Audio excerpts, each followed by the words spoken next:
Que ahí está el Espíritu Santo haciendo la conversión de un corazón de piedra a un corazón sensible a la obediencia de la palabra de Dios, ¿sí? Una mente renovada, una mente exactamente igual a la de Cristo, ¿sí?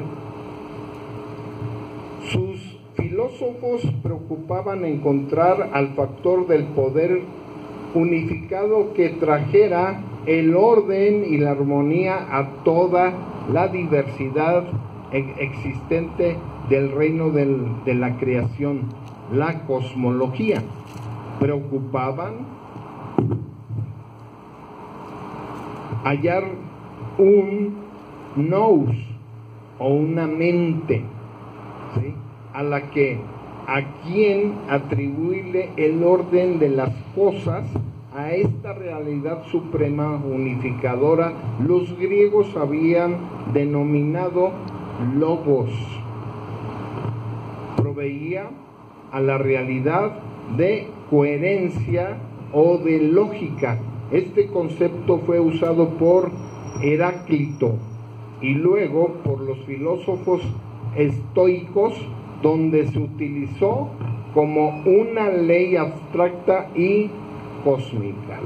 Los estoicos, en el libro de los Hechos, ahí nos habla de los estoicos, ¿sí?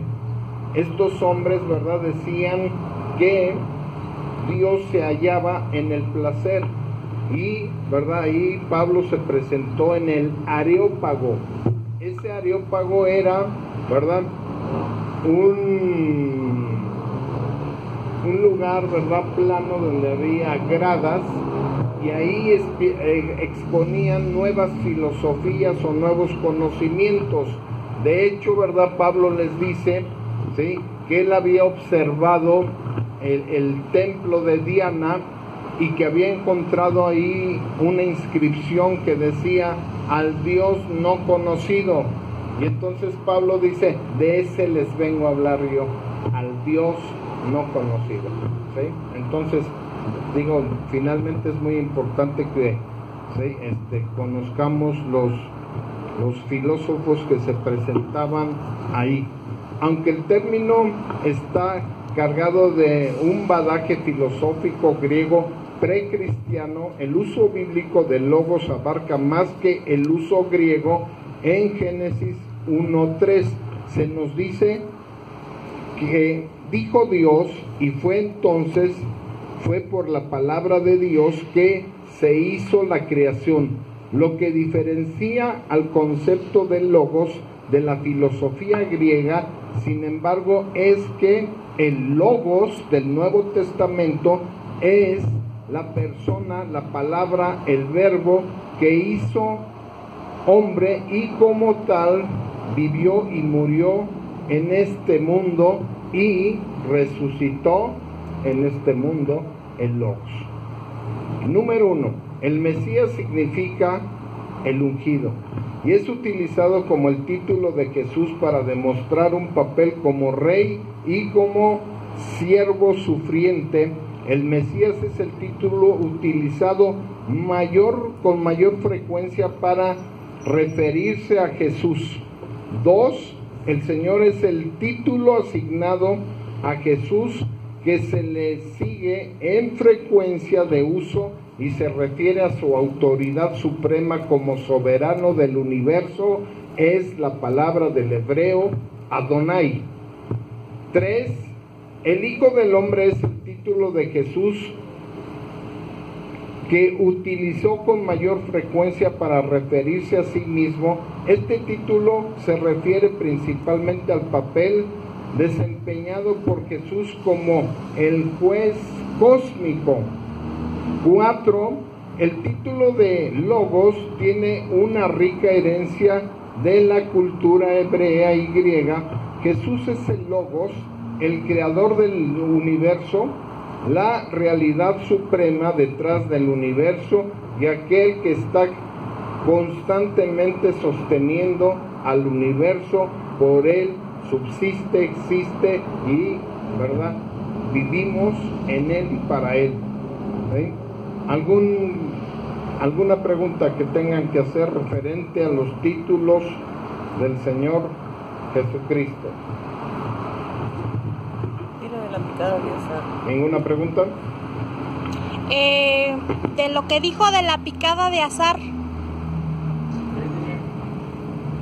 que cuando abríamos la Biblia porque en las carismáticas así nos enseñan, abran su Biblia Sí, efectivamente, ¿verdad? Hay muchas iglesias que enseñan, vamos a ver, ¿verdad? El rema o el logos de este día, la palabra que nos dice, que nos ordena el Señor, y entonces abren la Biblia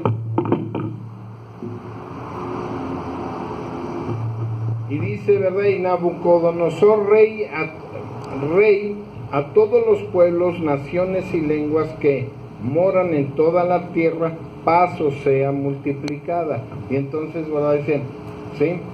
El rema de hoy es que va a haber paz en toda la tierra. A eso se le llama picada de azar. ¿Sí? Porque digo, la palabra de Dios, ¿qué dice? Segunda de Timoteo capítulo 3, verso 16.